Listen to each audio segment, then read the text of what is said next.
Salmo de número 46. Deus é o nosso refúgio e fortaleza, socorro bem presente nas tribulações. Portanto, não temeremos, ainda que a terra se transtorne, os montes se abalem no seio dos mares, ainda que as águas tumultuem e espumejem, e na sua fúria os montes se estremeçam. Há um rio cujas correntes alegram a cidade de Deus, o santuário das moradas do Altíssimo. Deus está no meio dela, jamais será abalada. Deus a ajudará desde antemanhã. Bramam nações, reinos se abalam. Ele faz ouvir a sua voz e a terra se dissolve. O Senhor dos exércitos está conosco. O Deus de Jacó é o nosso refúgio.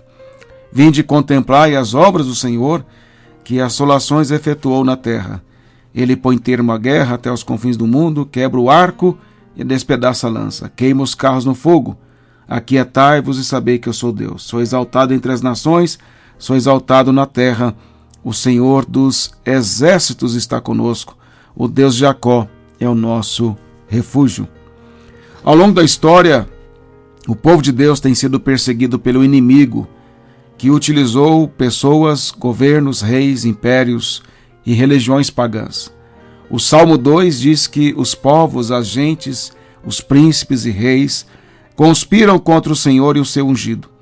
Esta conspiração continuará até a volta de Cristo. Todavia, o mesmo Salmo diz que Deus olha para esta conspiração e dá risada, zombando dos seus opositores, e no tempo certo manifestará sua ira contra estes inimigos. O Salmo 2, no verso 3 a 5. O Salmo 46 provavelmente foi escrito no momento em que Jerusalém estava cercada pelos assírios, conforme o profeta Isaías narra nos capítulos 36 e 37.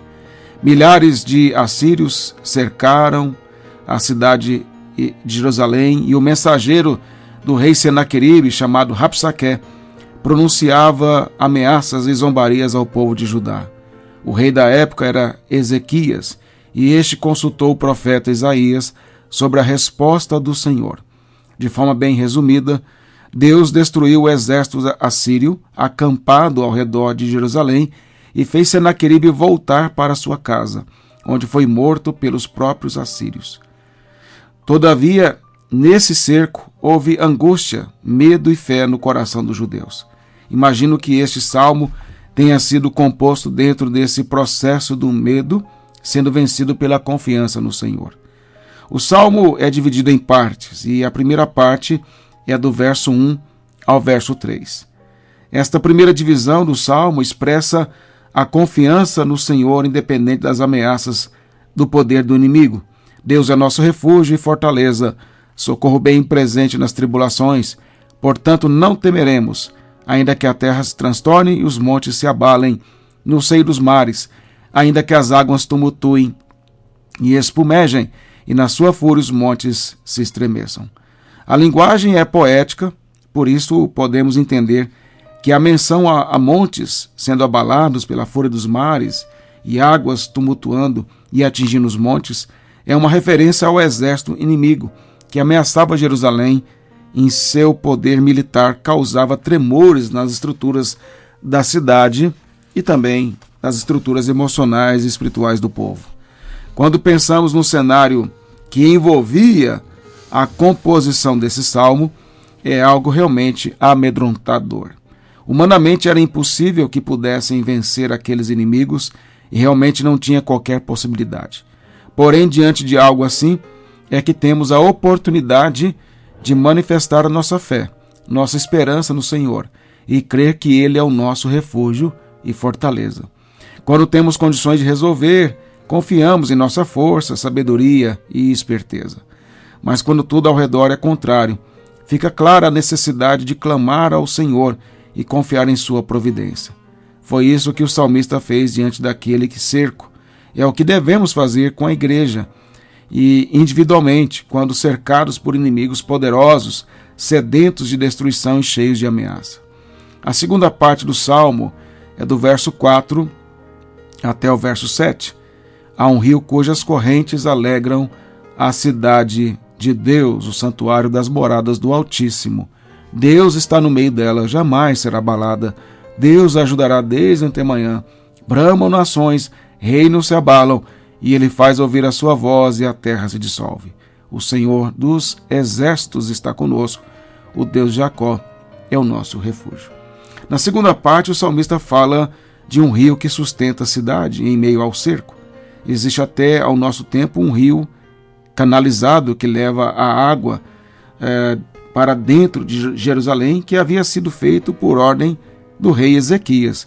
Durante o cerco dos inimigos, os cidadãos de Jerusalém não morriam de sede, como era a intenção dos assírios.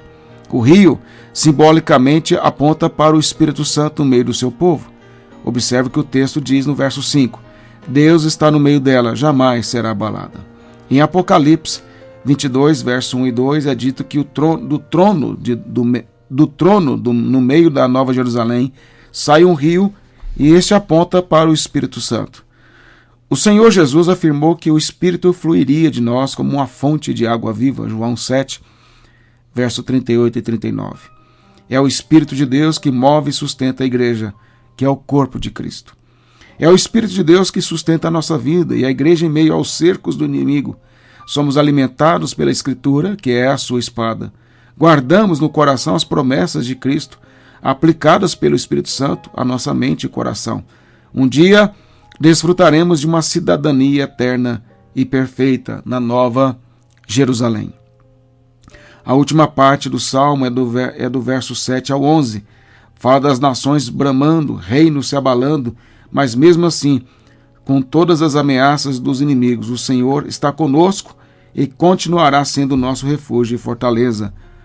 Assim como aqueles que estavam no momento do cerco de Jerusalém terrena, viram as assolações que Deus fez ao exército assírio, matando mais de 185 mil soldados e os fazendo fugir de lá, também contemplaremos a consumação da vitória do Senhor quando Cristo voltar e derrotar de forma definitiva os inimigos.